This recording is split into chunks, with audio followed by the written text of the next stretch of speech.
Yeah, yeah. You know what time it is. Gather round, let's vibe.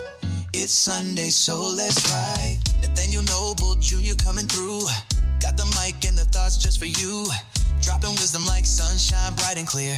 New episodes weekly, can you hear?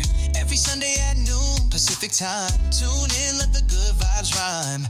Life happens, that's a fact. But we got the stories, let's keep it on track. Every Sunday with Mr. Noble. Life lessons flowing, we keep it global. Amazing guests sharing gold nuggets. Tune in, don't miss it, we won't plug it.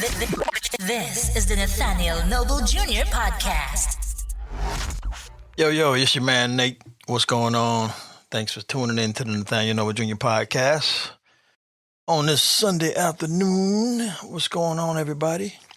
Hey, I don't have a guest this week. I'm my own guest. I wanted to talk about my dad. The impact this dude had on my life as a young man. So that's what I wanted to talk about. See if I can get some of my brothers and cousins on here just to name their little part into how my dad kind of impacted them, their manhood or whatever, whatever they got out of it. Because I know what I got out of it. So this is like a conversation that's not talked about a lot, about black fathers, doing positive things for the kids and impacting the young men that's coming under their tutelage.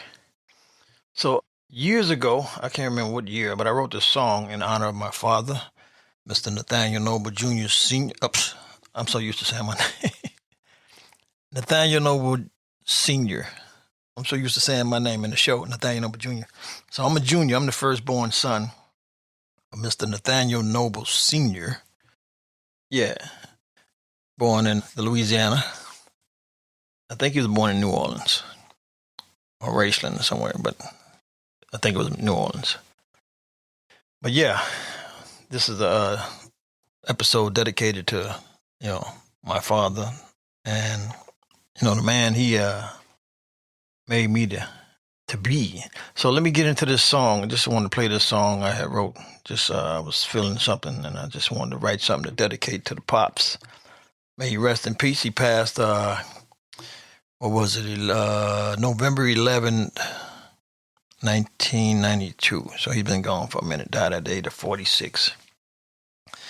Some type of cancer going on with him. I don't know if it's something because he work-related. He used to work at a textile plant where they had a lot of chemicals and stuff. So I don't know if that was related to that or his lifestyle or whatever. But let's get into this song. It's called My Dad by Nate Smoove. Check it out. It's on. I'm getting this off of YouTube. But I produced it and wrote it and put it together. It's called My Dad. Yeah, it's your man Smoove with a little cut I'm dedicating to my pops. Passed away a while back. These are some of the things that's been on my heart, and I just want to lay them down on this mellow track. It's called My Dad. And if you still have one around, you need to let him know how much he means to you. Give him a hug, a handshake. Let him know you appreciate everything you do. So once they gone, they gone. But take care of them while they're around. And tell them thanks. You love them. Check it out. My dad, now he was the coolest dude in town. He knew everybody that came around. My dad, to me he was a real OG.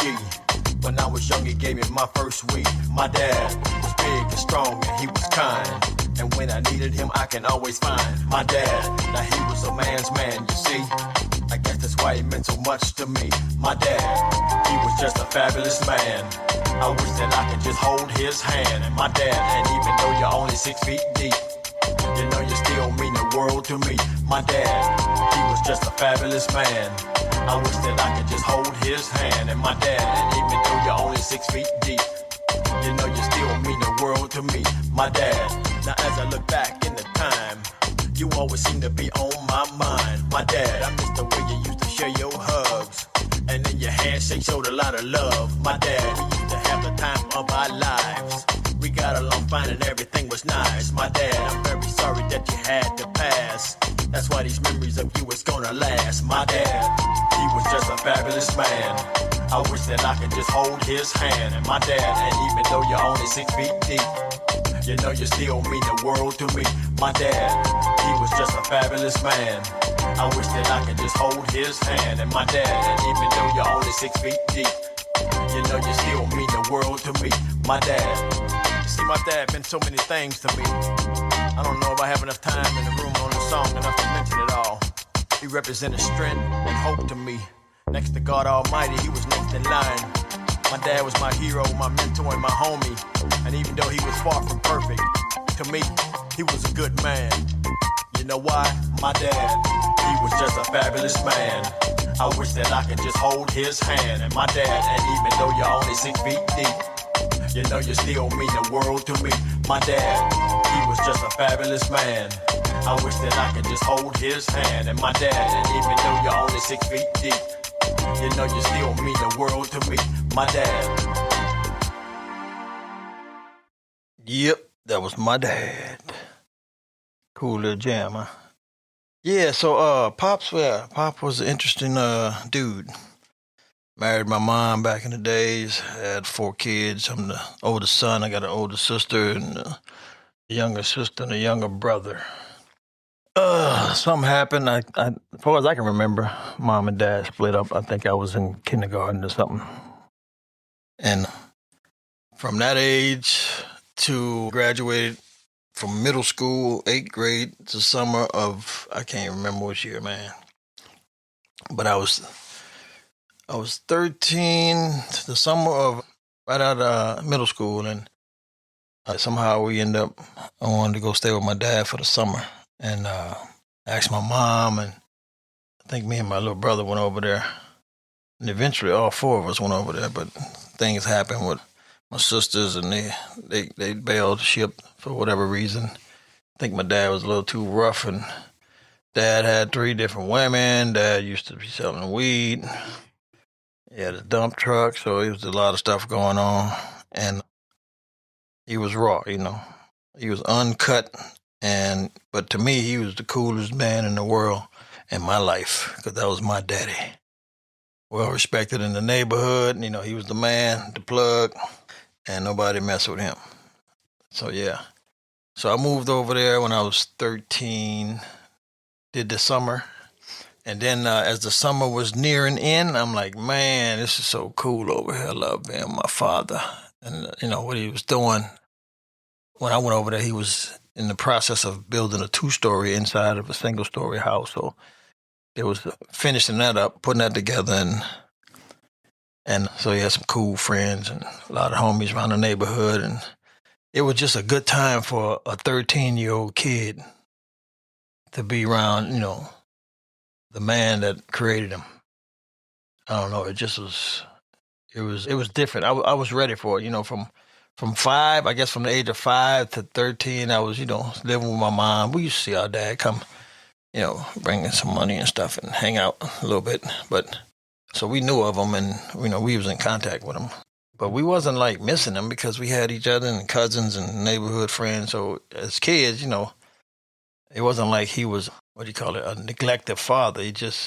He lived in the house he bought across the river over in Westwego. And my mom kept moving around different spots in the city of New Orleans. So he was solid. Mom's was moving around for whatever her situation was. But no blame, no regrets from my parents and all that. They had their issues. They had to deal with their demons the best they could. And I think we had a decent childhood in spite of all that stuff, even though they had to go through their adult situations. But everything's all respectful now. But yeah, I went over there, man, for the summer. I loved it so much. I called my mom like, yo, can we stay? Can I stay with my dad? I want to stay with my dad, go to high school and all that stuff. And she was like, it's fine with me. You just got to ask your dad if it's okay with him. And everybody said yes. And there I was, man, starting 9th grade in high school over there on the West Bank. Went to West Jefferson. For my 9th grade, it was all boys school. Then they co-eded that following year. Then I ended up going to L.W. Higgins for the 10th grade, which used to be an all-girls school. Then they co-eded. And then for the 11th grade and 12th grade, where I graduated, it was John Everett High out of Marrero, Louisiana, back in 1985.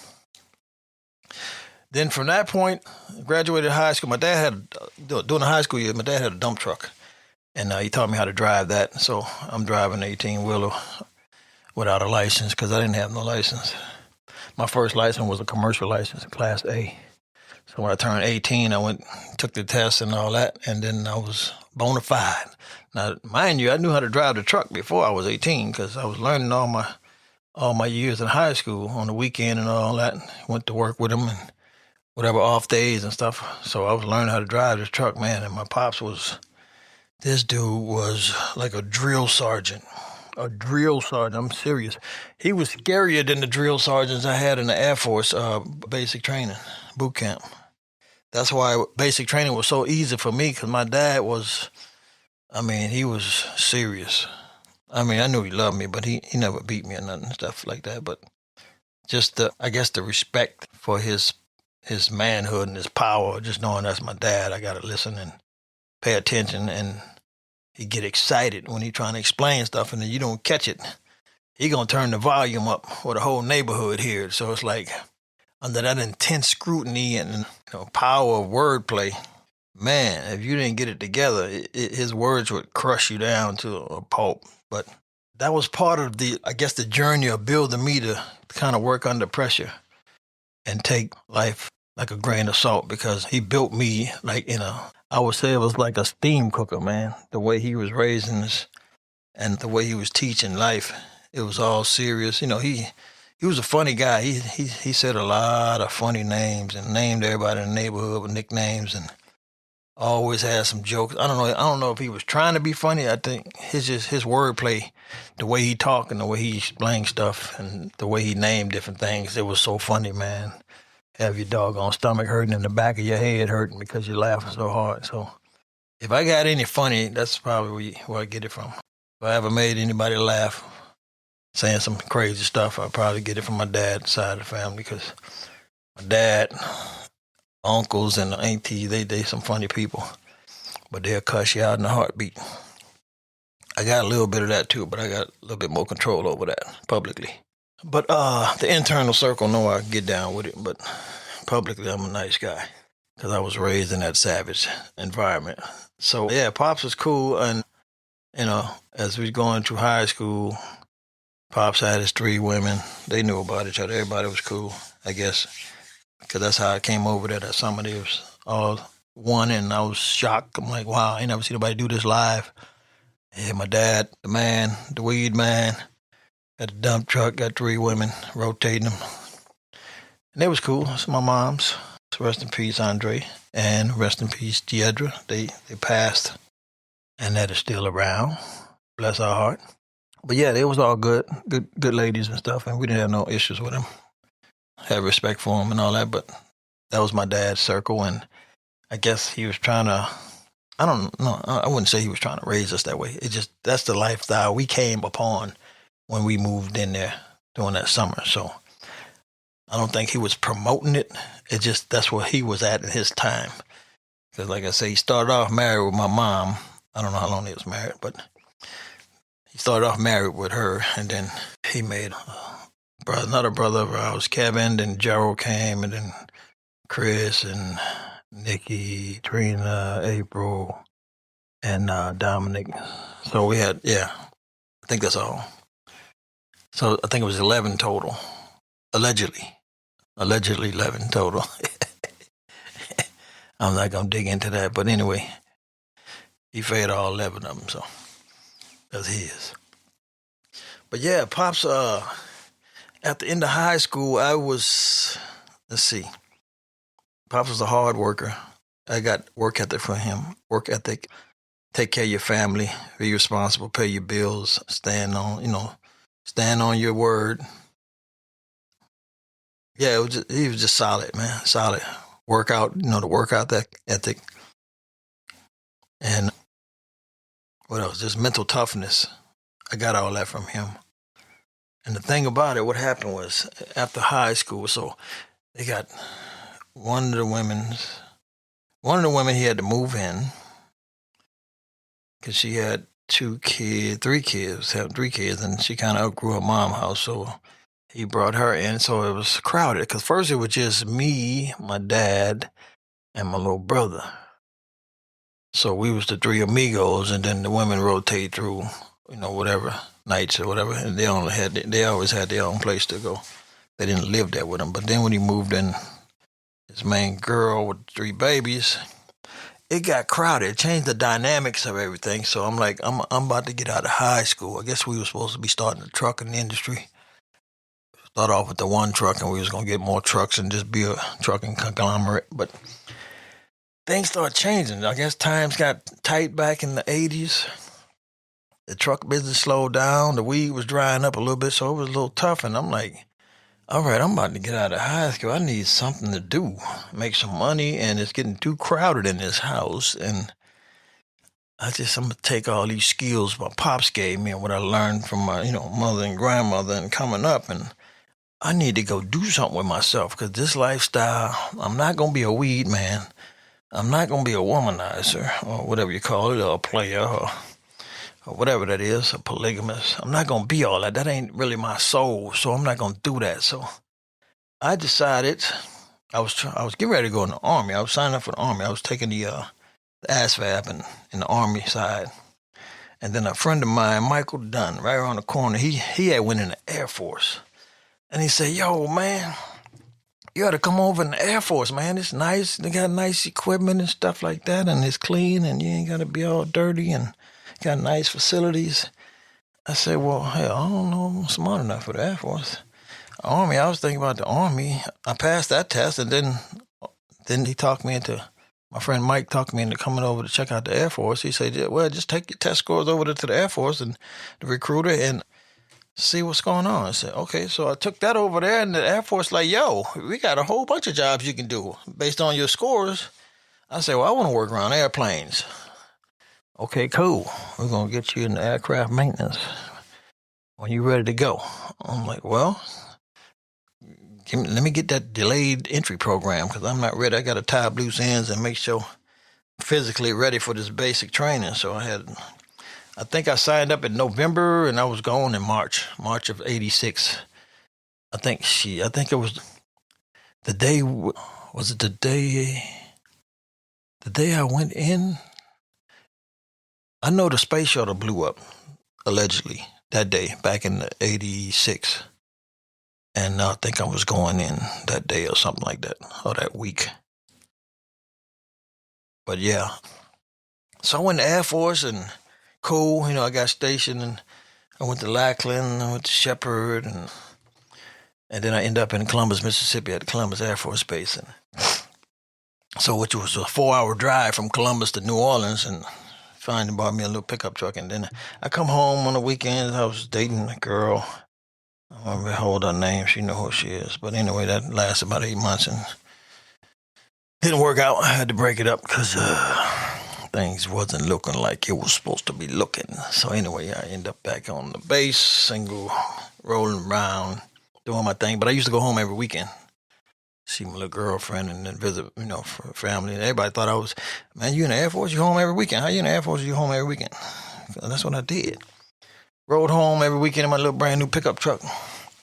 And after the heartbreak, I stayed up there in Mississippi and found me another young lady. Ended up marrying and getting 2 kids from. So anyway, we getting ready to close down the base, Columbus, for the military and just bring in the civilians.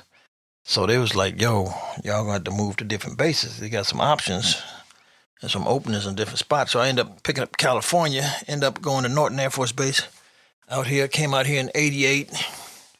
And, I got married before I left, because I wasn't going to be into the long-distance love affair. So I figured if I come to California, I'm going to find something. But so we're going to get married, or we're going to not do this. Got married, come out here, and then Pops was kind of, low-key, Pops was kind of mad I went in the Air Force, but he didn't really say nothing. And then he got mad after I got married. He didn't really say nothing to me, but I think he was doing it to everybody. I was telling everybody. So anywho, kind of ticked him off, because I guess he figured I betrayed the dream we had of building a trucking business, and I went in the Air Force, got married, and then moved to California. So my little brother told me that broke his heart. I had him crying like a baby and stuff, but he didn't tell that to me. He just cut me off and stopped talking to me.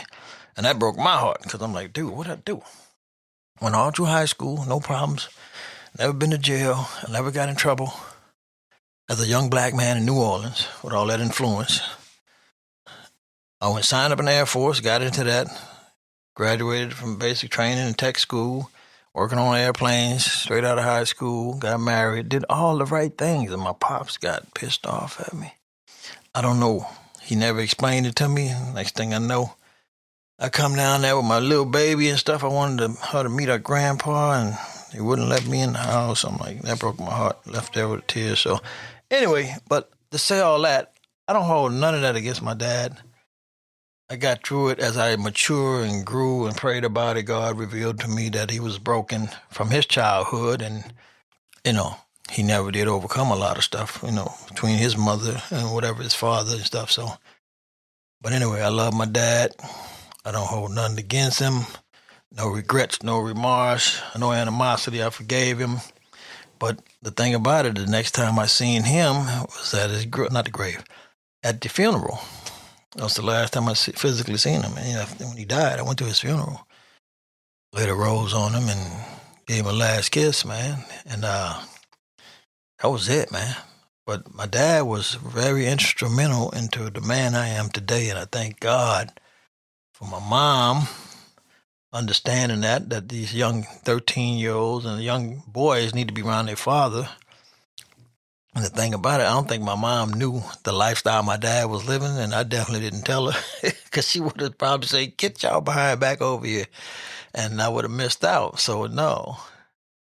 Thank God I went through what I went through. Like I said, my dad had some issues from childhood he couldn't overcome with his mom, and maybe his dad or whatever hurts he had and traumas he had. He never got any help for it, and he just didn't know how to explain and express himself. So, and I think he had, since when my mom left, that broke his heart. So it's like everything he loved kind of broke his heart. Like his mom, because I think my mom was saying that his mom had put him like in a boys' home when he was young, and he couldn't understand that. And I guess he felt betrayal. I'm your son. Why would you do that? So I don't think he ever got over that point. So I think that was the first person he loved that kind of crushed him. And then he married my mom and the kids. He broke his heart, took his kids and left them, and then they ended up getting divorced. So that broke his heart. Then I'm his number one son. I move in, and, we loving each other, father-son type thing. And then I go get in the Air Force and get married. And so I leave him, and it's like that crushed him too, because I think he had separation anxiety, or what's the other word I had made up? I don't know if it's separation anxiety. I don't know if it's the right one, but he was, I guess the people he loved, they broke his heart and left him. You know what I'm saying? They left him, and he couldn't take that. So he shut down and stopped dealing with you. But I mean, look what he missed. I'm not bragging, but I'm a decent dude, man. I'm serious. I do a lot of stuff that make people smile and make people feel good and, make the world a better place. And he just missed this, but he was a big part of it. That's the thing. Wait. Got my eyes a little watering right now. Men don't cry, real men don't cry, but our eyeballs do sweat. It's a little dusty in here. But what I was saying is, he missed out on the opportunity to see the greatness of what his example and his presence was.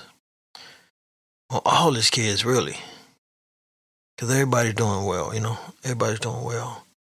Rest in peace, Kevin, one of my brothers, shot and killed back in the 90s.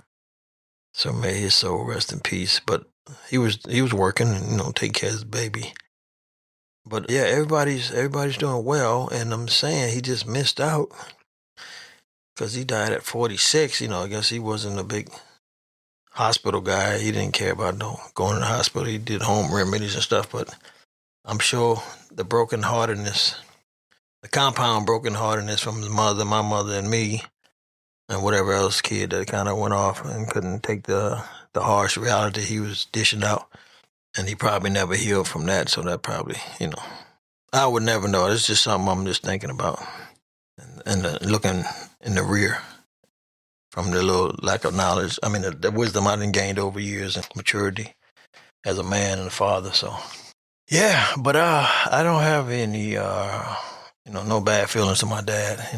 I understand that he was broken and wasn't healed and didn't have no help in that area. So I still love him unconditionally.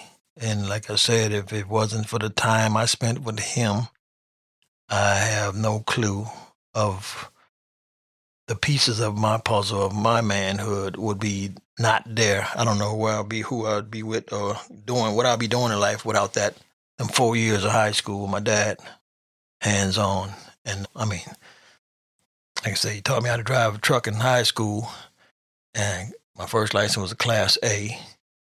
And here I am, 40-some years later, I drive truck, taking care of business. So he gave me that skill set, and it's paying the bills, 40-some years later.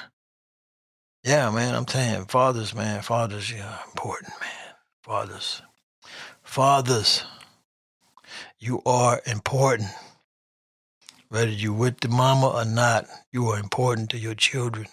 Man, you're not going to be perfect, but I need you to father up, man. I need you to man up and love your kids, teach your kids, be there for your kids, man.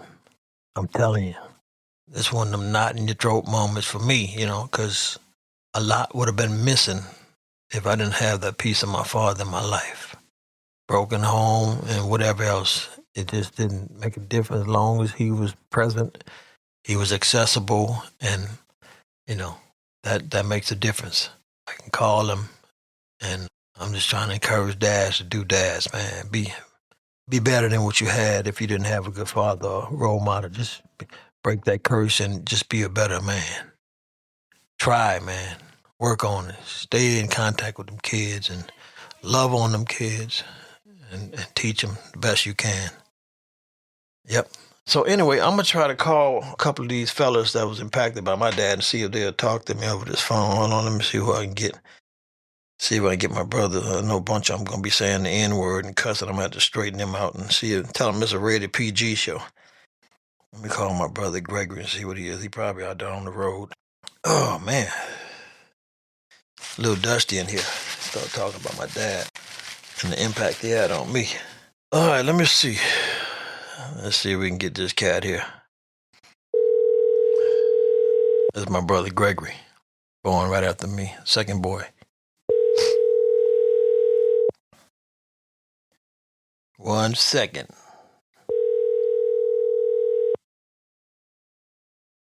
This is the Nathaniel Noble Jr. podcast. What up, Gregory? What you doing? Yo. What's that, man? Hey, brother. This is a rated PG show. I'm trying to get your input on your daddy. What's up, no? Gregory. Hello? This is Gregory? What? Yeah, this is me, but that's somebody else. Who else is on here? Distract. Oh, man. Bro. I'm trying to do a show on Poppee, how he impacted us in our manhood. What's up, Fat? That's my cousin, Fat. How you doing? Y'all on here cussing and any words. I got a rated PG show, man. What's up? Man. Are you calling from your podcast? Yeah, man. I'm doing a show on Pops and how you impacted me and, how you made you a better man and, in spite of his shortcomings. I was trying to get some input on the homies. What y'all got on it? I don't know, Fat. You remember my daddy, right? Yeah, everybody remember Pop, man. Yes, indeed. Pop was a neighborhood legend. Yes, indeed. A nickname for everybody. Yeah, he did. Fat, he gave you one, Fat? Yeah. I forgot what you call him. I know. Well, Fat was always the name. You already had your nickname, Fat. Gregory. Huh? What did he do for you other than beat you? Other than beating? Well, that beating, that kind of, changed my life because, that had me at one point. Shit, I think I was kind of mentally unstable at one point, boy, from all them beatings, you know what I'm saying? But, as I got older, that ain't, make me stronger because, I realized, after I was grown, I'm in control of how I feel. So of what goes on in my life. I'm in the driver's seat. You know what I'm saying? So, you know what I'm saying, with the help of praying to God, you know, I shook that weight off my shoulders. You know what I'm saying? But I mean, but Pops, he had that good work ethic. You know what I'm saying? No work, no eat. So, that's why I'm out there working hard now. You know? Yeah, where you at now? You in a different state somewhere, huh? Yeah, I'm in Nashville. Nashville. So yeah, we had to escape Gregory out of the house because my dad was beating him so much and mentally abusing him. We had to like break him out. Me and my Uncle Wanda. We devised an escape plan. You know Wanda. You know Wicked Wanda. Yeah. We call her Uncle Wanda because she think like a man. Yeah, I heard that. Yeah, we had to break Gregory out, man. My pops didn't know what happened, so it was like the Shawshank Redemption. Had to get him out of there. Yeah, then after I ran away, he disowned me, you know. Yeah. Talking about I ran off, I couldn't handle it. Ran off on him. Yeah, Pops a trip. You know? Well, you know, he disowned me when I got married and went in the force and all that stuff. He cut me off. Yeah, but he beat me out the house. I wasn't about to keep on taking them beatings like that, man. Yeah, he literally beat me out of the house. Yep. That's what happened. And I couldn't say nothing because that was Pops. So, but we did devise the plans to get you out of there, and it worked. But the bad part about it, I had a struggle. My struggle for years was, you know, it's like after he disowned me, that was heartbreaking. He died on me. So yeah. Yeah, well, he died on me. Me too. So we never got a chance to, you know, get it straight. You know, sit down and talk and, you know, and rekindle. So, you know, that's the door I can't never close. Right. And my door's still open, too, because he cut me off, and I ain't never seen... The last time I seen him, he was in a casket. Yeah. So, yeah, that was... I ain't even make it to the funeral. Oh, you were locked up? Nah, I was in California, but I ain't make it. Oh, okay. I was doing kind of bad at the time. Yeah, I was still traumatized. Yeah, you were going through for years, man. Finally got it together, but like I was saying earlier on the show, I was like, man, my Pops, he missed out on all the overcoming that each kid did, and you know, now everybody's doing well, you know, taking care of themselves and stuff, and you know, he had an impact on that, but he didn't get a chance to see that. Yeah, I think if he was still living, though, maybe by now, you know, everybody got all these kids, he probably would have talked to me, you know what I'm saying? Oh yeah, we would have went over there and beat the heck out of him and hold him down and listen. Everybody would have got on him like, dog, let bygones be bygones, man. We grown now. Ain't nobody got time for all that stuff you've been through. It's a whole different world now, man. We love you. Come on. But but see, his trauma, he took his trauma and put it on us. Yeah, and then, you know, that's what I'm saying. We can't do that to our kids. Exactly. Somebody got to break that curse. But, other than that, he was a good dude. A good man, took care of his kids. Yeah, responsible and stuff. I mean, even though he did me like he did to me, you know, I love my daddy so much, it's like he can't do no wrong. Right. You know what I'm saying? Even though he was wrong in two left shoes now, but that's how much love and respect I got from my father, you know? Yeah. That's what, I ain't got nothing to do with his trauma, because God said honor thy father and mother, you know? Right. And the thing about it, now you know what not to do to your kids. Yeah, exactly. Because you know how I feel. Got to do a better method. Yeah, I got to be better than my daddy. And like I tell my sons, they got to be better than me. Of course, man. You got to. Anything else about Pop positive you got from him? I mean, you know, Positive was a cool dude, man. I'm talking about, to me, he was like one of the coolest dudes in the world. Yep. You know what I'm saying? I mean, my Uncle Lawrence, too, old fat dad. Oh, yeah. That was my boy there. Yeah, well, he's still around. He's still the coolest uncle I had. Around. Yeah. Yeah, another cool dude. OG. But yeah, Pop was the coolest dude in the world, man. And it's like, even though he did to me what he did to me, I don't hold no resentment. Never hated him for it. You know what I'm saying? Never, you know, had no bad thoughts against him or nothing, you know? It's kind of weird because, like, some people hate their parents for stuff they did. You hear that a lot. Yeah, but that's crazy. But it's like... That's because they don't... But look, but me, I got the fear of God in me. Mm-hmm. God said, honor thy father and thy mother. Mm-hmm. I got the fear of God. So I don't care what he did. I'm not about to get in bad with God because what he did to me and I'm a resentment. No, I'm not going to do that. I'm going to stay clean. I'm going to keep my slate clean with God. You know what I'm saying? Right. It's funny. So I can't vouch for everybody else. How everybody else be resenting their parents because of what they done to them. Man, I'm not going out like that. It's kind of funny. Like, he did what he did, but it's almost like we understand his issue, so we can kind of not improvise, but Like understand his Improvise. not improvise. You gotta look at it too. Y'all was some hard-headed children, bro. Well, Gregory was. Gregory was. In fact, I know you was. Yeah. Greg, you could tell Gregor to stop. He won't do it anyway. And that's why he used to always get beat. And I was bad, but I didn't deserve to get beat like a doggone. No, not like that. prisoner. Not like that. But you was just trying to explain yourself out there. You should have been a lawyer, man. That boy, you call him brother explanatory. And then I got punished, and I ain't never got let out the house. And you know, they had bars on the house, so it was like I was in jail for like 3-4 years and didn't even know what jail was. Yeah, he was preparing you for real jail, I guess. And he was the warden. So that's how you did so well in jail. You ain't getting no trouble. You got in and got out and got in and got out. Yeah, man, he had me locked up in the house, man. You know, you get your grades up, I let you out. Man, I got my grades up and still ain't let me out. Yeah, so we had to break you out. Yeah, but he's my hero, regardless of his shortcomings. Yeah, he was my hero too. Yeah, I'll be less than a man. Like they say, what don't kill you make you stronger. You know, that's all it did was make me stronger, man. It can't nothing take me out the game like that. You know what I'm saying? No matter what I went through in life, don't nothing just take me completely and wipe me out.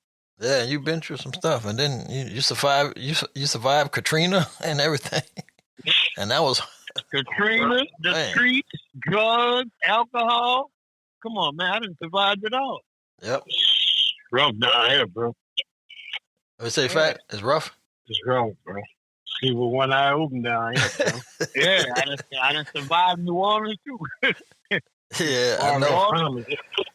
I done survived California in the late 80s and early 90s. So yeah, all that home training, I guess, came in handy. Huh? It's like because I was out there in the streets, so you know, man, I could.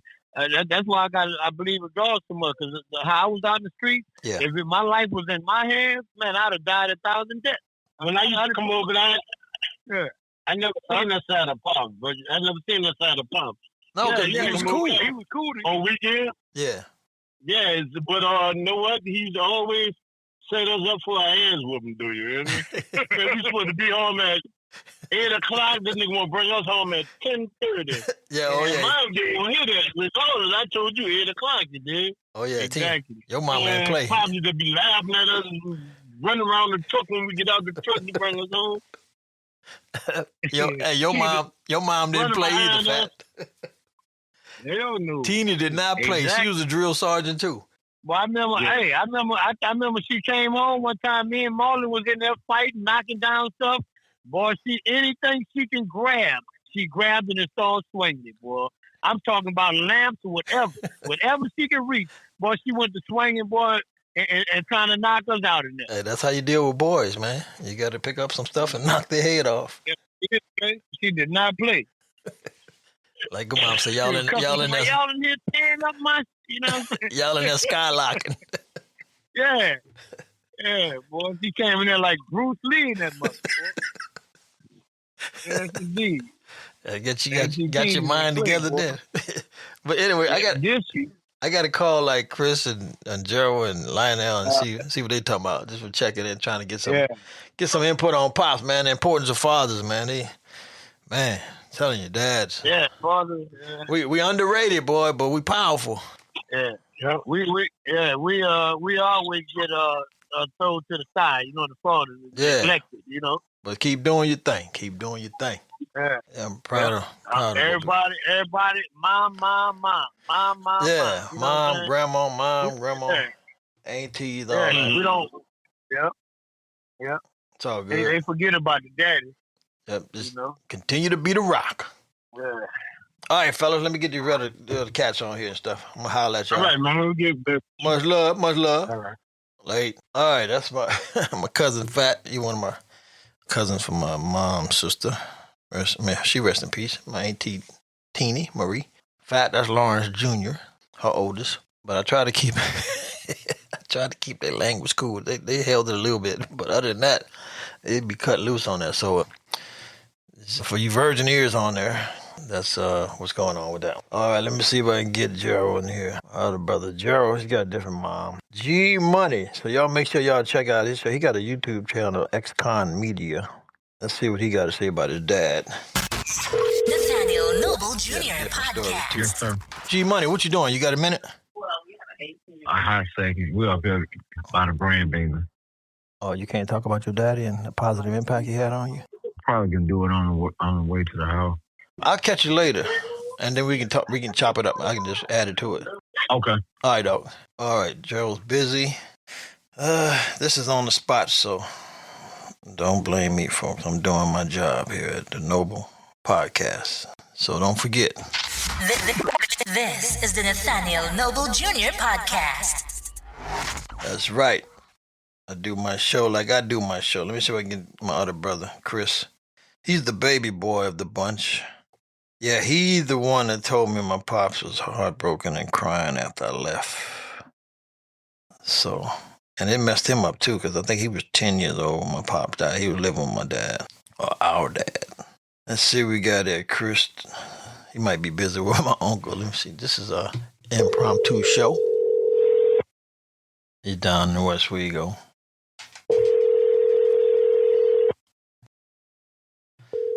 Yeah, it's a little different show here, folks, so bear with the brother. Let's see, I got to get back with Gerald. Chris not answering, so he might be busy. Your call has been forwarded to... Nope.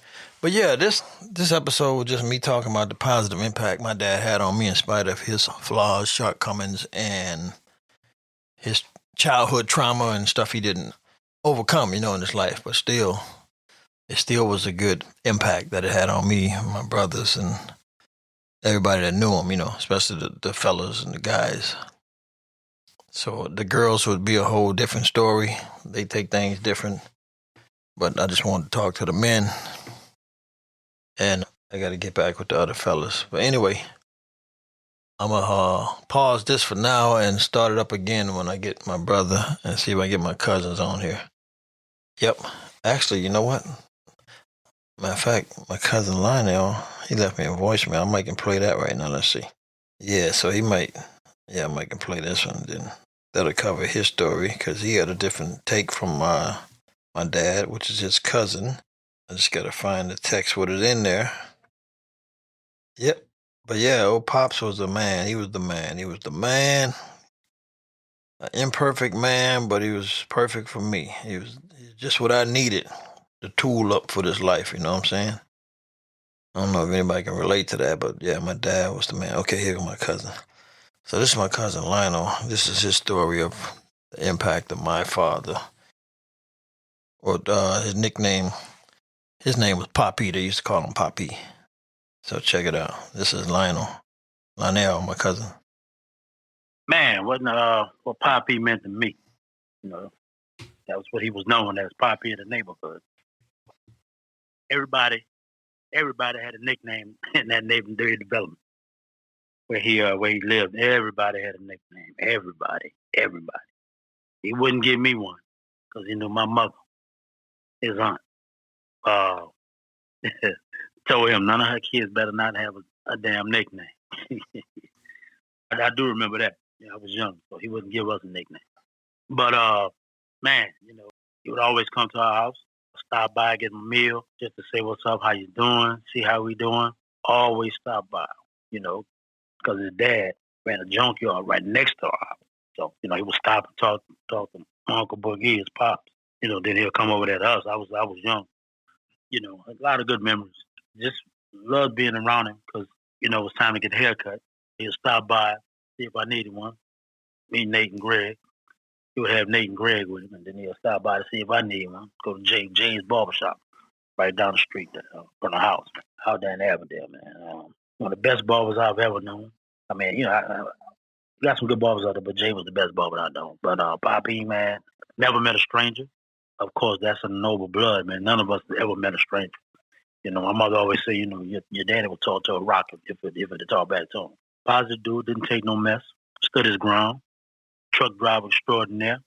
That's just in our blood. I mean, I watched him do it.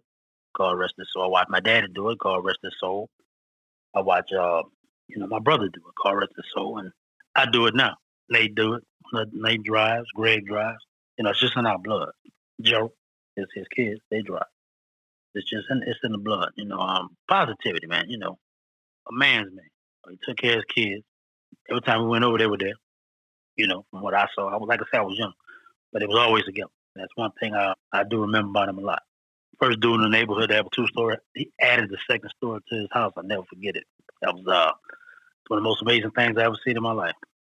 You know, all the good stuff, man. You know, like I said, I never had a negative impact on me because I didn't see that side of it. You know, he was Poppee. Always wore a white T-shirt, green pants, and that weight belt and some slippers. That's how I remember him. Always got a smile on his face. Never seen him mad. And I was around him a lot. Never seen him mad. Always smile. Always a joke. But yeah, he was a good guy. One of my favorites. Out of all my cousins, my older cousin, he's one of my favorites. He's one of my favorites on my dad's side. He's one of my favorites. No doubt about it. You know, I miss him. You know, just the little things that I seen him do. Because my dad died when I was 6. So the little things I seen him do, take care of his family. And then, you know, be a man's man. You know, you kind of could look back on that. Probably shaped me a little bit. You know, probably gave me some structure too.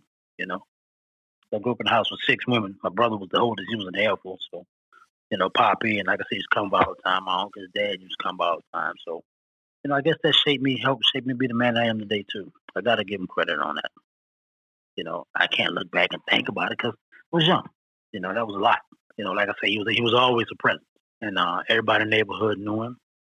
And his neighborhood knew him, respected him, from what I could tell, because he kept the peace. You know, because when growing up where I did, out in Avondale, Kennedy Heights, and there was David Development, it was always like, you can't come to this subdivision and we can't come up there. But when I went in there, you know, some guys questioned me, and I said, I'm going to my cousin's house. And who is your cousin? I said, Pop. He said, oh.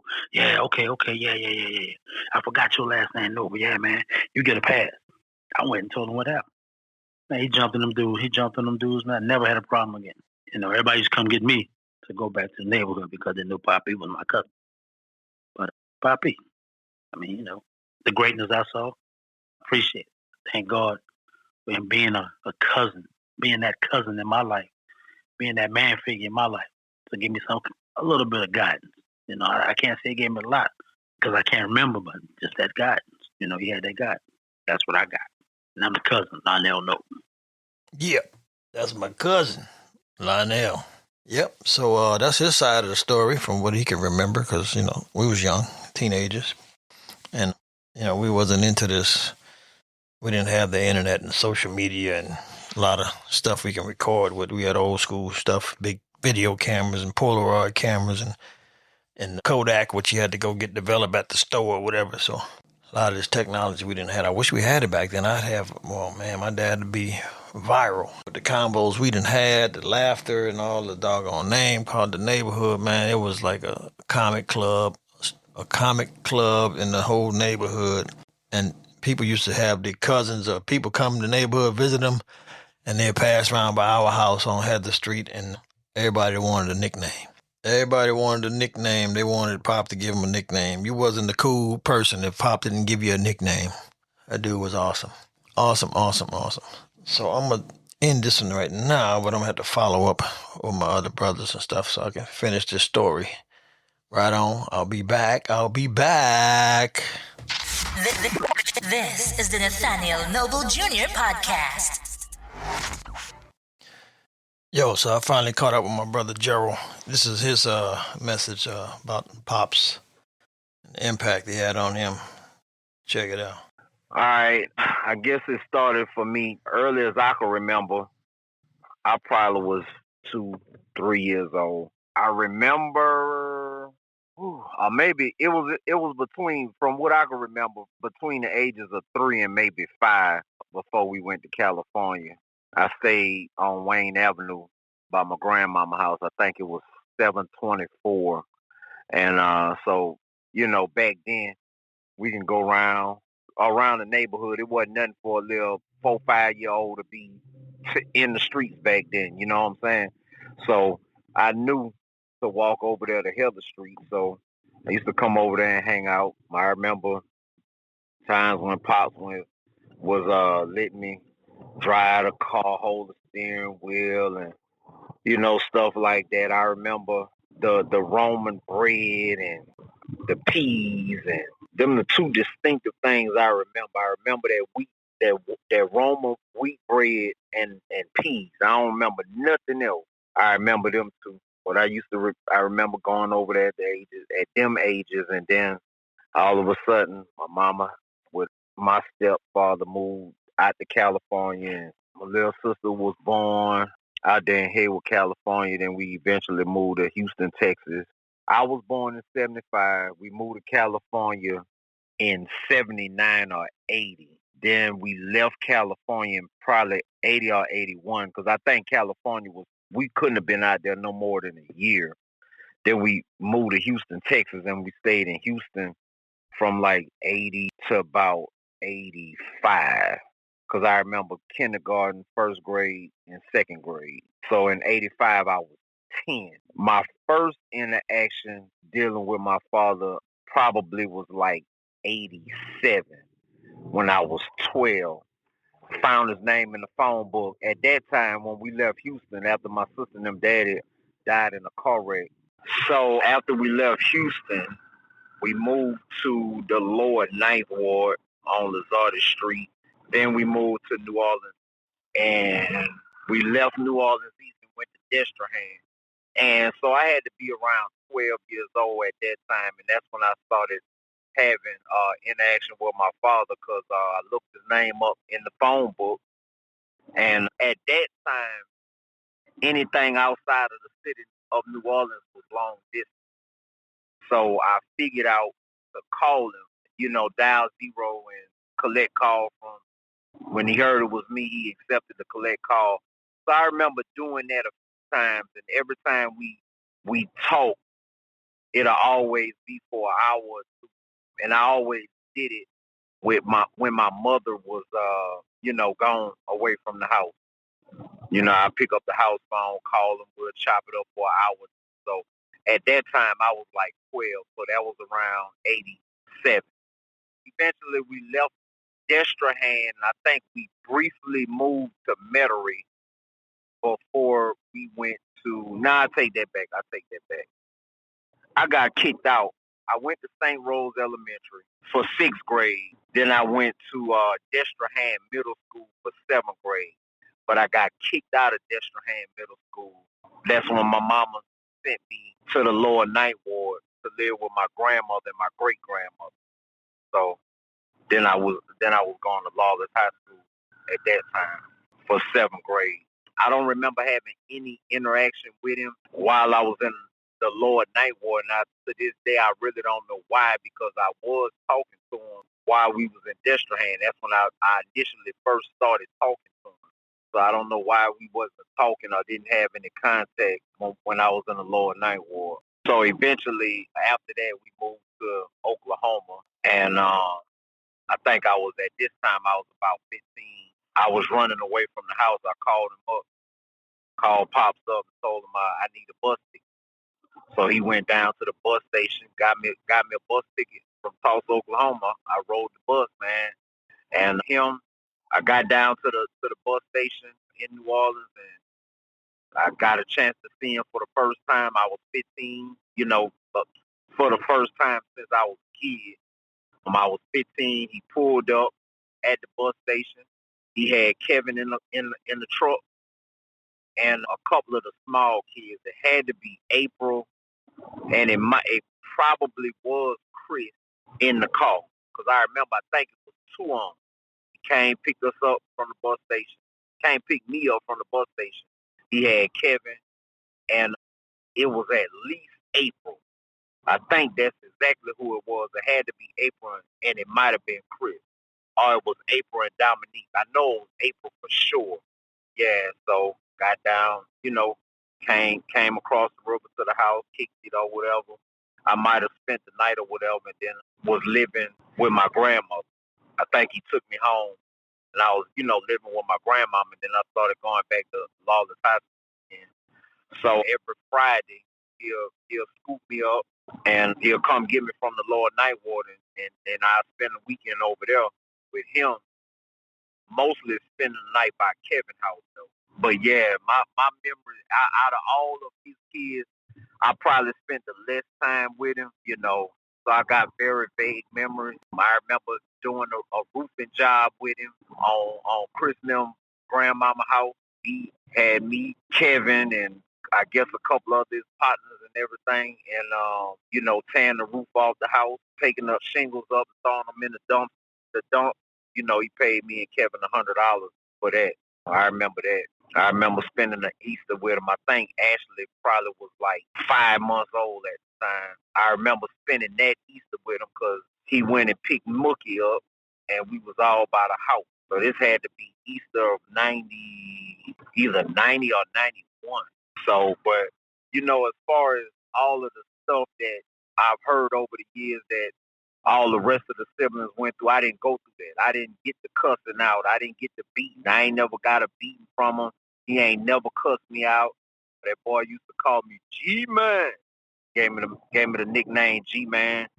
As far as, impact on my life, he pretty much, I started driving trucks because he was a truck driver, so I knew I could do it. That's why I got into it. Working hard, always having a job, always having a trade, always knowing how to do something that most of everybody else didn't know how to do. Just always having the drive to do something and be successful and be more than an ordinary person.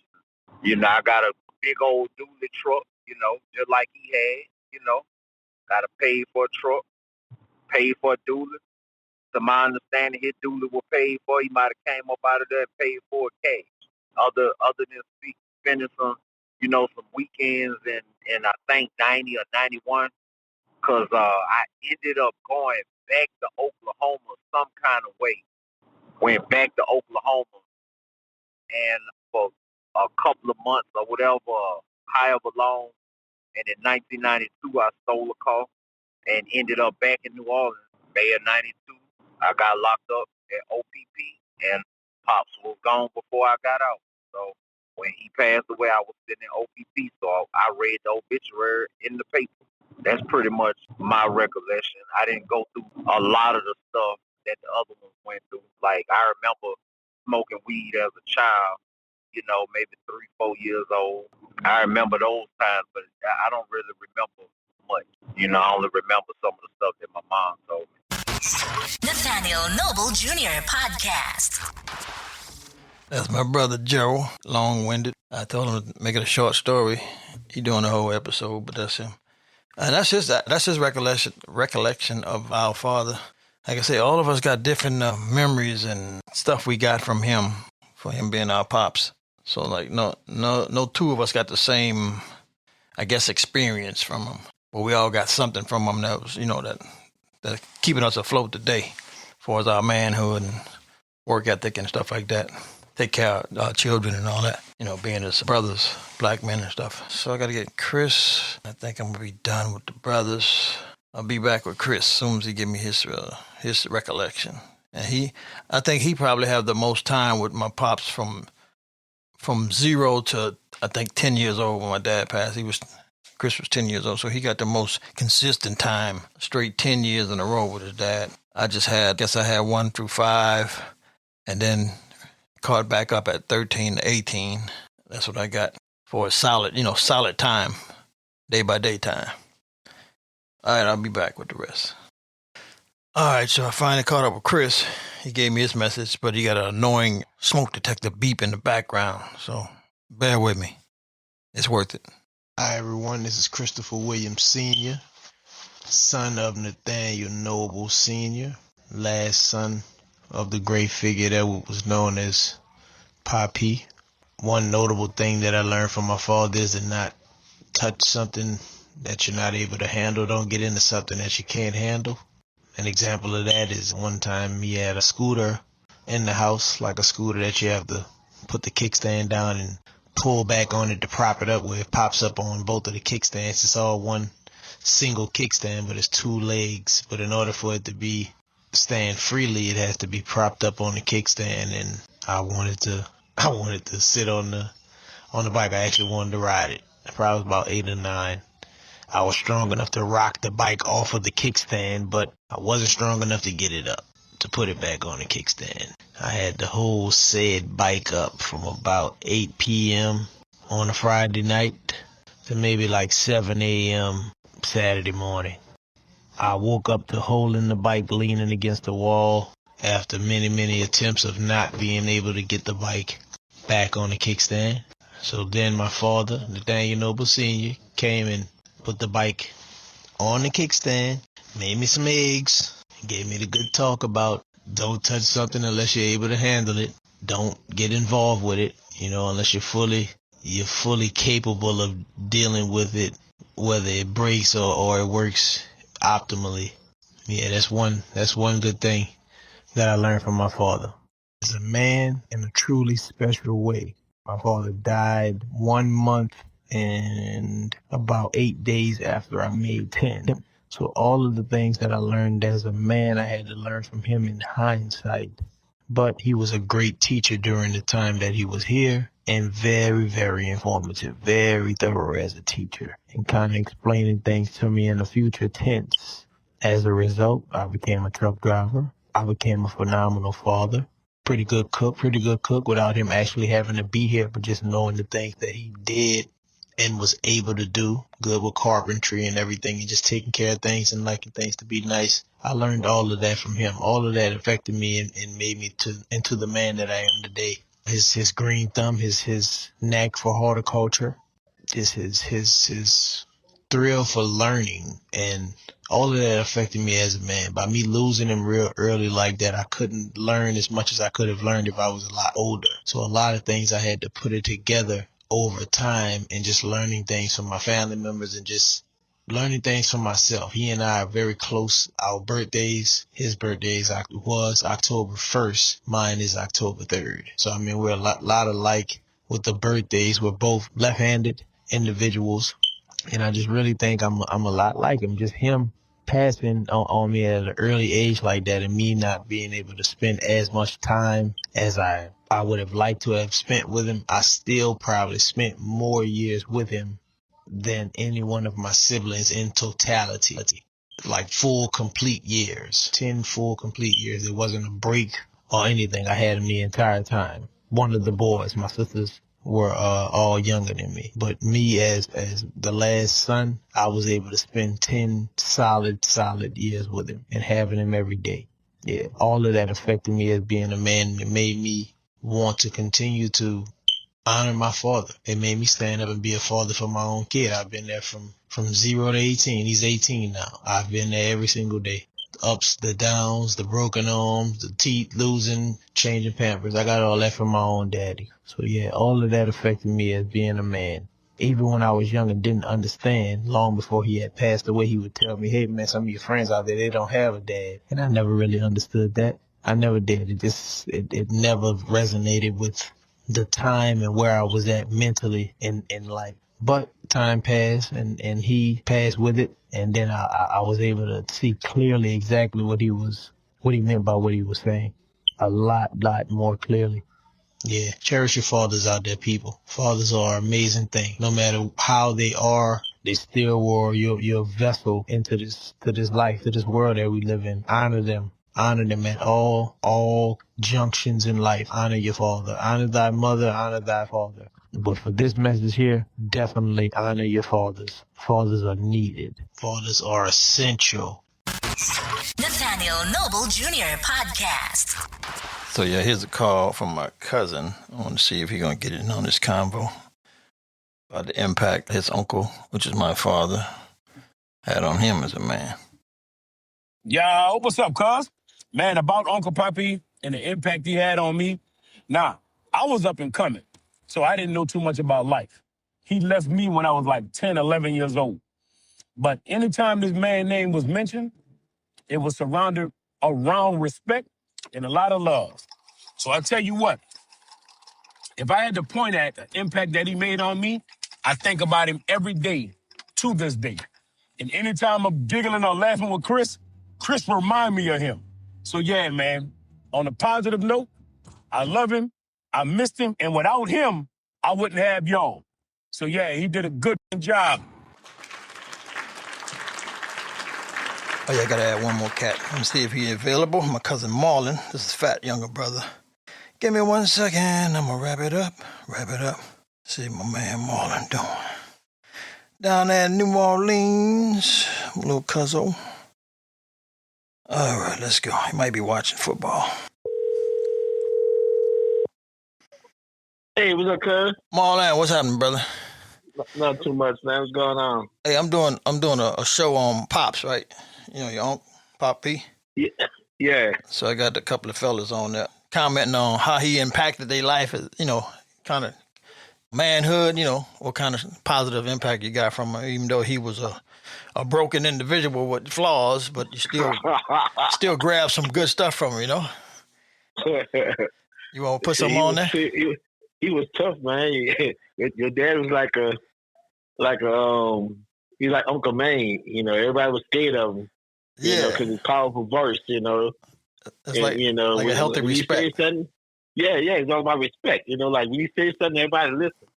You know, kind of like your mama. Then he'll smack you on the back of your head. And it's kind of like your mama. Your mama was a drill sergeant too. Oh yeah, get a smack on the head. You know. Yeah. Hey, didn't he give you a nickname? Was it Brother Rat? Yeah. Everybody has a nickname. Yep. But yeah, I was just trying to get some input on the fellas and stuff that knew him, you know, that was impacted by him positively. Just trying to shine some light on fatherhood and the importance of it, how it impacts the young men, you know, young boys and stuff, and they need to be around and be present, you know? Oh yeah, he made sure you step on the damn grass. He had that grass neat, man, like a bed sheet. Yeah, he used to call that the carpet. Get out my grass, get out my carpet.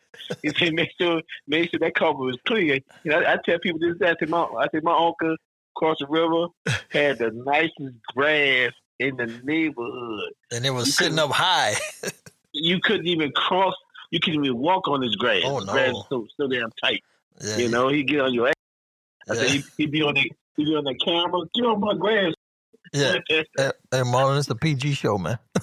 oh, my bad. My bad. I already warned people. I said there be some N-words flying and some cuss words. That's what we do. Oh, man. I'm trying to clean it up for the public.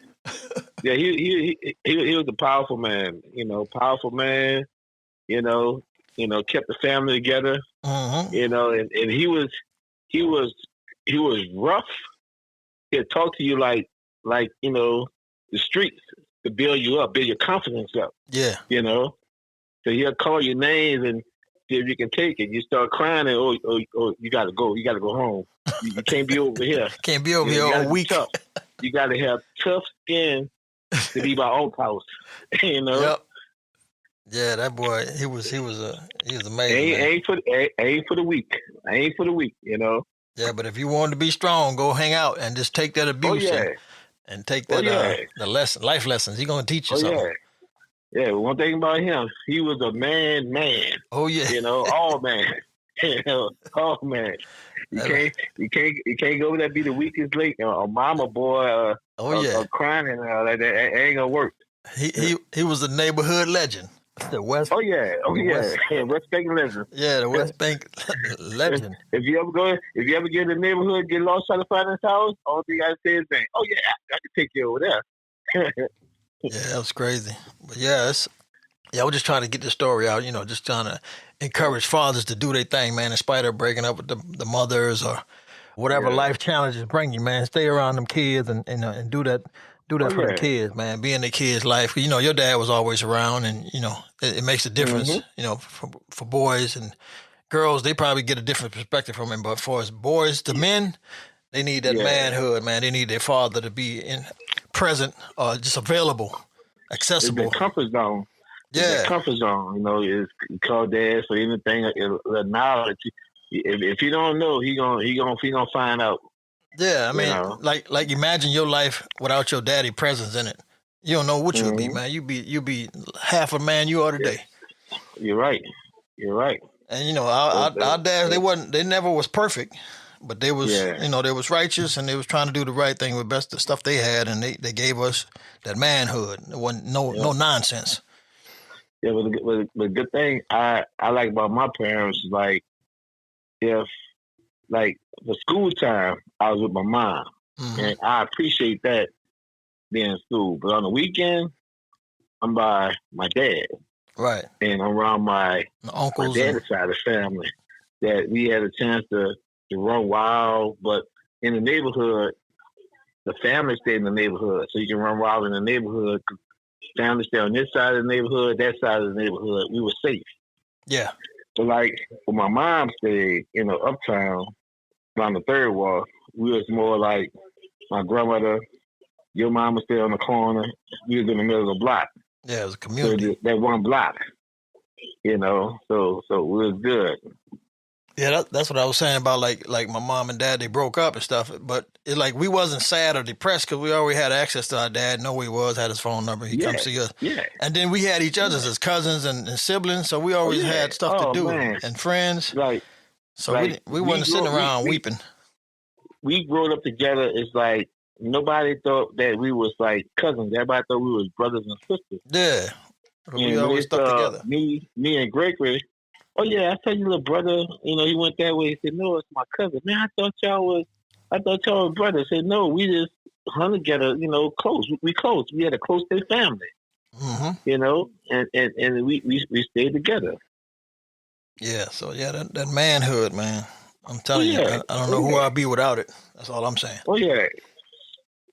And then your pops was one like the coolest uncle I had. He always was a cool dude. Yeah. Still cool dude, Mm-hmm. But I know he was no nonsense. He was cracking y'all heads and getting in y'all behind. Kept y'all busy with sports, chess, and all kinds of stuff. Yeah, he kept us busy. Yeah. Yep. And like on his side of the family, like on Fridays, he'll take the guys to the park. Mm-hmm. And on Saturdays, he'll take all the girls to the movies. Okay. So he did all that. This Sunday, we just played around until it was time for us to go home. So. Yeah, man, those some good days. I remember your dad when Uncle Johnny threw that umbrella and stuck it in the back of my head. It was your daddy that brought me to the emergency room to get the 14 stitches. Yeah, because he was right somewhere in the neighborhood. I guess, in the same house. What was that, 2nd Street? Yeah, on 2nd Street, Yeah, my mom called them. He came and drove me to the charity. I got 14 stitches in the back of my head because my crazy Uncle Johnny won't play. Doggone bow and arrow, stuck that umbrella in the back of my head. Yeah, he won't babysit y'all. But it was your dad. It was Uncle Lawrence that took me to the hospital, man. Appreciate that. Yeah. Yeah, we had some good times, man. But yeah, I just wanted to get your intake on Pops and how he impacted you and what kind of man, Pop, man, he was a legend of his own, man. Yep. Don't make too many like that no more. Yeah, the only thing it's different in his time. Yeah, he only thing he just died too young, man. He went too early. Oh yeah. 46. Oh, yeah. That's a baby. 46 years old. Oh yeah. 46. Wow. Man. Wow, 46, man. And, I mean, for all the stuff he knew, the smarts he had, the street smarts, and then the hustle, he's supposed to still be here to at least about 100, man. Yeah, true. Yeah, but that was God's timing. Yep. But I'm glad we got what we got out of him before you folded it up. Yeah. Oh yeah. Because I called him. I was younger. I was like about 8, 9. Around him, Yeah. In my younger years, But I wish I'd have had him like in my older years, like you and Fat. Yeah, we was teenagers. And all that. Yeah. I had him all my high school years, the 4 years of high school, and then I went to Air Force, and that was it. Cut me off. Yep. Yeah, he didn't want you to leave. Nah, man. I think he had problems with people that he loved deeply that left him. Abandonment issues from his mom put him in.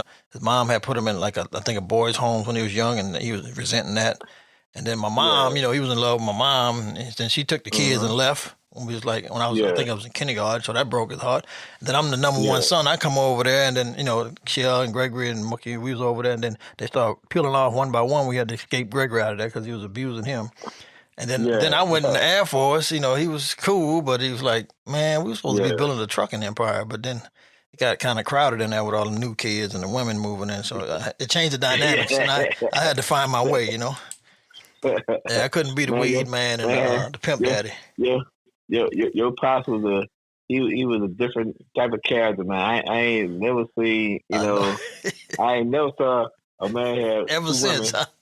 in one house. It was three of them. Look, one worked, one cook for the kids, the other one do the homework. And they all had a role and it all worked out. Yeah, had no problem. Everything worked. Yeah, everybody was happy. It's crazy. At least on the surface, they was. Oh yeah, Because when I said everybody was happy, everybody was taking care of it. Yeah, I mean it was working in unison. Everybody had their role to play, and it fell in order. Because if he get upset, he run everything off of there. Oh yeah, everybody got to go. The house is big enough, everybody had space, Yeah, everybody had space. All right, I know. Look, before I go, I know I came over there and I ain't never saw a water bed before. I got your water bed. I was like waiting in your bed, like going up and down. That's my first time seeing the water bed. Oh yeah, that big old hole in the wall, the big circle cut in the wall. Yeah, right up the steps. Right up to the steps to the left. I mean to the right. Uh-huh. Yeah, that dude was he was interesting. Oh yeah. But I'm glad I had them years with him, because that's what made me the man I am today, man. That manhood, the manhood. True. Work ethic and all that. I got my Class A at 18, and now I'm still driving and paying bills because of that skill he gave me. All right. Yeah, so it's been a journey, but I guess God gave him long enough so he can do what he had to do and get on out of here. You're right. So the legacy continues, and I'm trying to take it to the next level with it, That's right. All right, Maul, I got to wrap this up because I'm running behind on dropping this. I'm going to drop it. I'll send you the link when I finish. All right, cuz. Love you, man. All right, love you, man. Take it easy. You've heard it exclusively on Nathaniel Noble Jr. podcast. All right, that's a wrap, man. That's a wrap. Talking about my dad. I had to get them boys in here, which is men, but, that's my boys. I'm the oldest of all of them. I'm the oldest out of all of them. And I just wanted to get their take on it because my dad was a dude. He was the dude.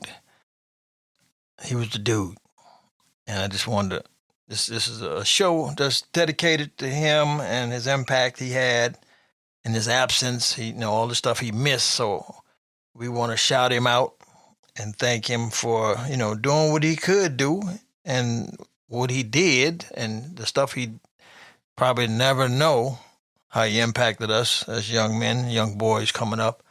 And a lot of that stuff we still carry on today and stand 10 toes down on the principles and the work ethic and all the stuff that we gathered from him.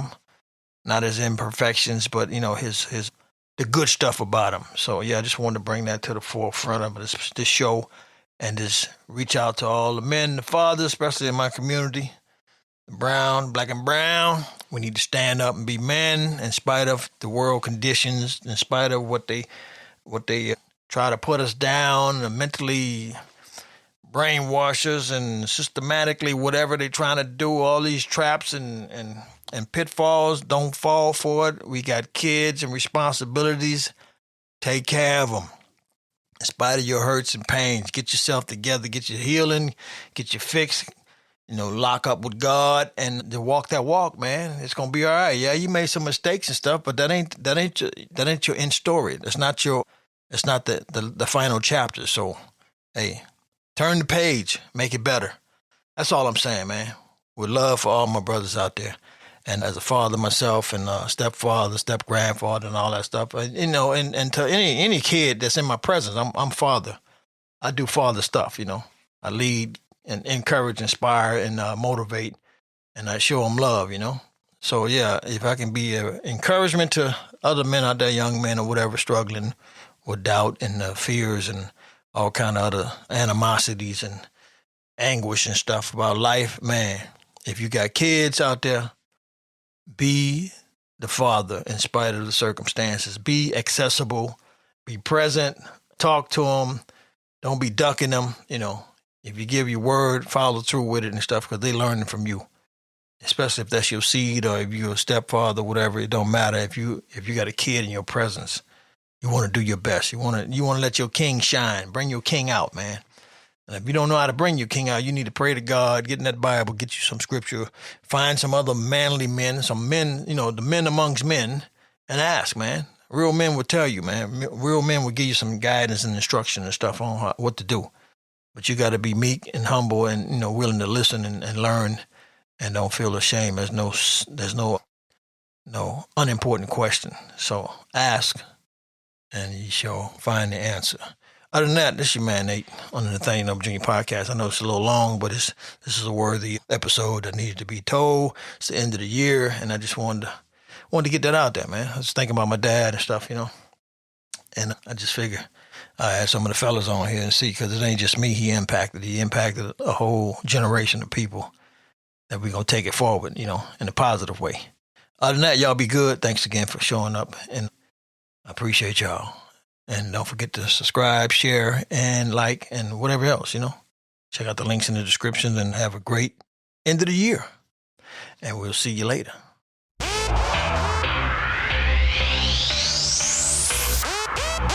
Gotta submit. You gotta submit. Thanks for listening to the Nathaniel Noble Jr. podcast. If you've enjoyed our show, make sure you subscribe and share with your friends. We appreciate every one of you.